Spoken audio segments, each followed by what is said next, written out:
MDG TV, une chaîne Wint pour la cause de Christ. Mafuta Yasika, Mafuta Yasika, Mafuta Yasika.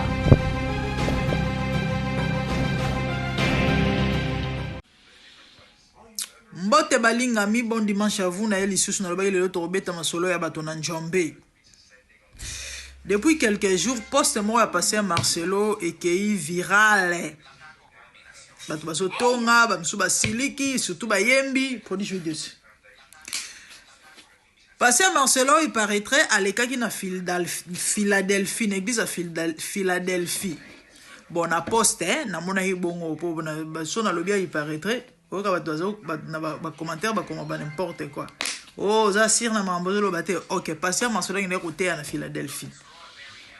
Et à lobby que en passant la prédication na peut-être sur na kata maté, je sais pas trop mais al mentionner que à lobby que ba chantre ba koki ko réclamera ba salaire te il faut baser la ba kanise la bango. Ba yembi ba sepelité na lingala wana. Ba yembi ba sepelité na lingala wana. Et ndeko balobi ndeko bozo mona na minya azali soki directeur artistique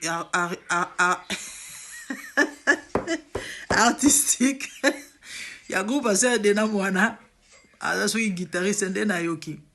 Il paraîtrait ya réagi ça qui en disant que yé pe na poste moko akomi ke ba livre ba passer ba komaka esengeli ba te karangote ba kanisaka bango de soit komi livre passer a komi livre na suka yango ateka te ba kanisela il faut ka barango ba ndi ba kanisela so ba ba pese 1000 francs 500 francs à juikaka et que zongi ba dadi ba tomboki comment banduleman ba ko se comparer na bango bon comparer sacrificateur topé attendez ministre de Dieu na nduleman. Calmez-vous, calmez-vous, les dadis, calmez-vous. Les bayembi, calmez-vous. Tout solo là, tout solo là. À la lumière de la parole. Avant d'en commencer, Mikolo leki bande kona lobela likambo ya bakache oyo. Ndeko mo abenganga famille ya ndeko na biso papa na biso dakumuda. Banda dakumuda kufi ina nekoki mikolo ngo zokende ina ele jokoki akufa ne passé ou bien kaneo ndeko mo abenga kinga ya famille ya bisinga no grande dame toza déçu to benga Serenis Manianga a ko prester parce que de son vivant ndeko banda passer banda ko linga banzembo na ye na mona même na ba vidéo mo kutu après ça Serenis conseil avant wana na akufite ano ibe na nzembo ya ngolu nzembo Serenis c'est le moi bon nzembo moi Serenis boy ya ngolu je crois je sais plus na yaka abandeko na yako pesa ba yembi message en disant que ba exigeaka ba somme exorbitante. C'est vrai ça musala mais musala ba osaela ngonzambe batu ba finganga ba bambanga mabanga sikoyo passé à Marcelo pasteur à terre li lobanzamba e bible mambo alobi wana alokoti yango na nzela na balabala ke bosenga ba kachete bo finga pe bino boya ko finganga awa ke osoloba nini muto a déplacer na équipe na ye ba instrument bolo ba kebo kanisa bo pesa ka mo transport belé na bloka bango abo finga ngabo ke finga passer à Marcelo na mambo lobi na linka na loba na ba yembi boy na ozonga na bate isima il faut boyer barake même na ba yembi na bate bango nyonso parce que binyo bo bozo sala nzambe différence ezali na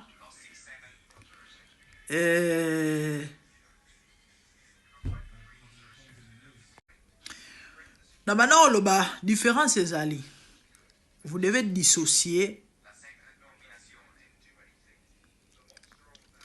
la vocation et le travail. Il y a gagne-pain. Au moins le passage de l'homme vivra la sueur de son pain. On a travail. Seulement gagner bongo. Va travailler pour gagner de l'argent. Na service en Zambie. Hein? On a appel. Ils ont vocation. Ils ont travail pour bongo. Ici, le rémunérateur, c'est Dieu lui-même. Afutaka na bandenge belepe na ndenga sepeleli afuta. Donc, nalika na rappeler mutu moko ou servir Nzambe. Peu importe domaine ozo saela ye. Na mateya na évangélisation, na koyemba, et topé na koteya, bon, koyemba eza pe koteya, mais ministre de Dieu, prophète, apôtre et autres. Tant Nzamba bengi pour servir ye. Hein?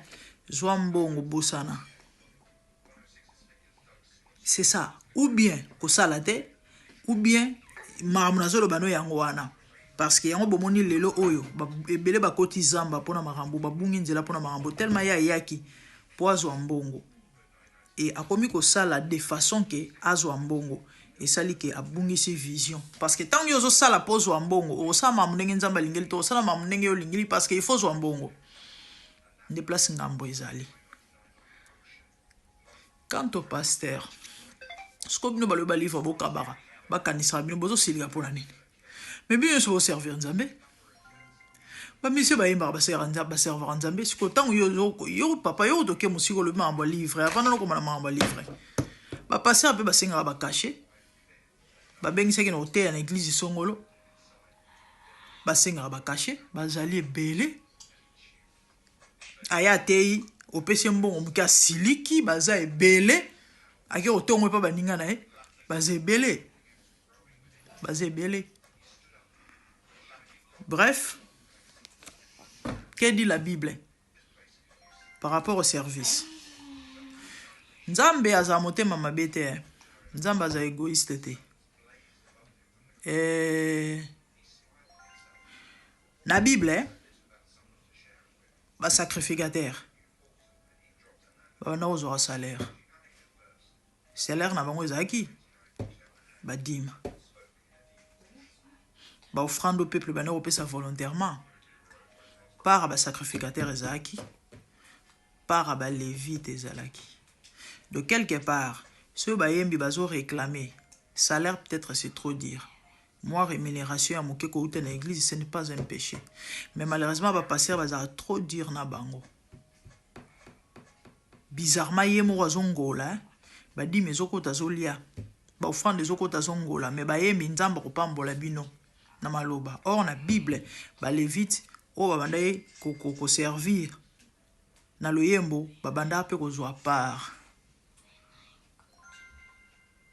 Mutu nyonso wa servir na église. Ils ont la protocole.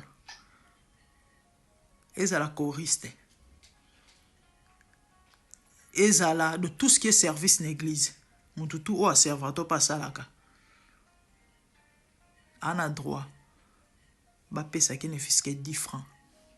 À foutre transport. C'est biblique. Malheureusement bah passer bah on m'a payé mi thème ma béawa. Ce qu'on dégoya ko yemba utaka musika na suka kingasani. Abeta à makolo. Passer à ta transport européen sans vous en aller. Soit à Memingambo. Soit à Mopagano. Mes collègues, passer à Moïse Mbia, le bail va chanter Nyon, so bail au Mbongo. Baza à qualifier bon terme moko. A biboya au Mbongo te. Ata so bon bon on zo koya na poche zo bima boya kate. Bo lukana no eza spirituel. Ba passer musala banka yangwana. Nzambe kopambola. Bénédiction, oza spirituel matériel te, mbongo ya ye. Ba dimi ya ye, ba offrande ya ye, ba yembi baza na droite. So ba yembi ba opesa bango te, bongo ba protocole. Na ba misusu wana, bango to bobo sana. Et pourtant, na Bible ba lévite bazala pe na part ya salaire. Na logique, bon mon église a minene net ba Philadelphie. Ba église a minene net ba compassion. Ba église a minene net ba Bethel. Ba église a minene net ba eza ebele oto ebi na Congo. Il faut ba futa ba yembi.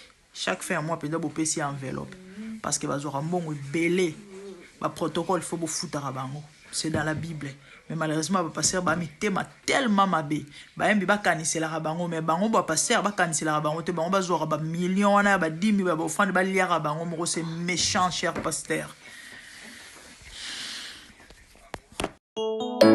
Je vis le Seigneur assis sur un trône très élevé, et les pans de sa robe remplissent les temples. Les séraphins s'étaient au-dessus de lui et criaient l'un à l'autre, disaient Saint, Saint, Saint est l'Éternel des armées. Toute la terre est pleine de sa gloire. Dans les cieux des cieux, là où vivent les rois, il y a des créatures qui l'adorent et les louent. Dans les lieux célestes, là où règne mon roi, il y a des anges qui chantent jour et nuit en sa gloire. Les 24 vieillards et les 4 êtres vivants, ensemble avec les anges, chantent ensemble mon air. Ils ont réussi d'adorer les rois, car il est l'unique, le seul vrai Dieu. Seigneur, reçois favorablement les paroles de ma bouche, car les portes furent ébranlées dans leur fondement par la voix qui retentissait, et la maison s'était remplie de fumée. Glorifie-toi. Dans les cieux, sur la terre, même sous la terre, tout est l'âme confesse que Jésus est Seigneur, car il est élevé au-dessus de toutes choses, et son nom est au-dessus de tout nom. Jésus, je m'avance devant toi, oh mon Dieu, mon roi, unissant ma voix avec ceux des anges, en jetant nos couronnes et des coups pleins de parfums odoriférants, nous rendons gloire.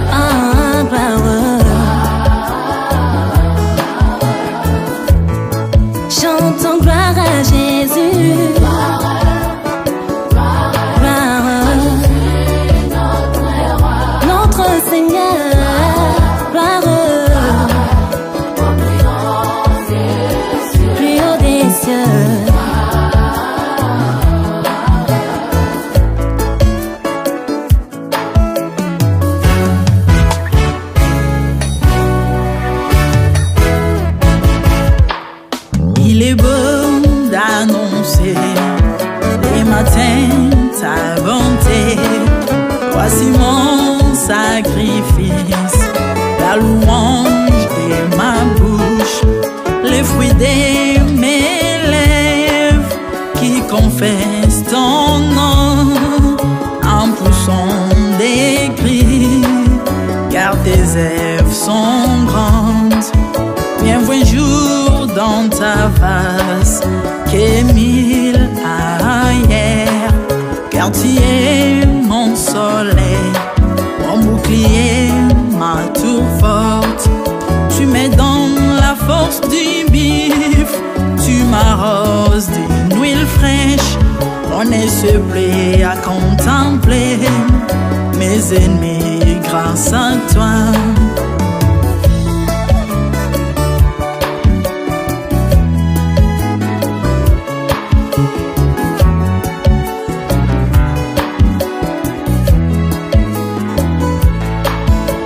Prospère dans tes parvis, je porte des fruits, même dans ma vieillesse, plein de sève verdoyant. Comme le palmier, les justes croissent et s'élèvent comme les cèdres du Liban plantés dans les jardins de Dieu.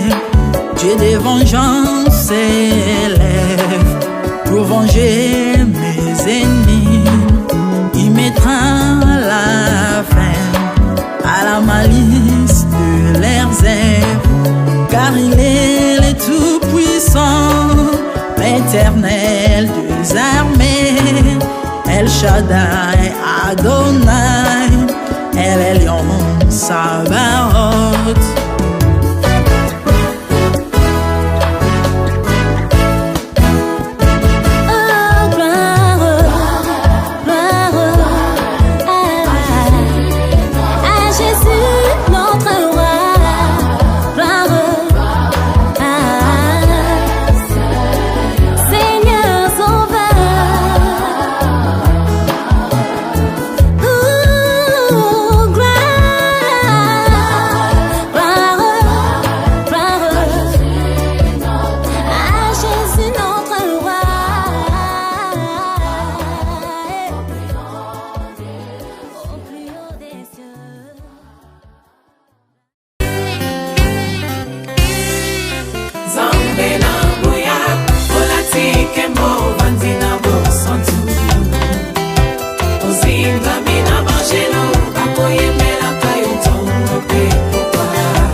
MDG TV, une chaîne Went pour la cause de Christ.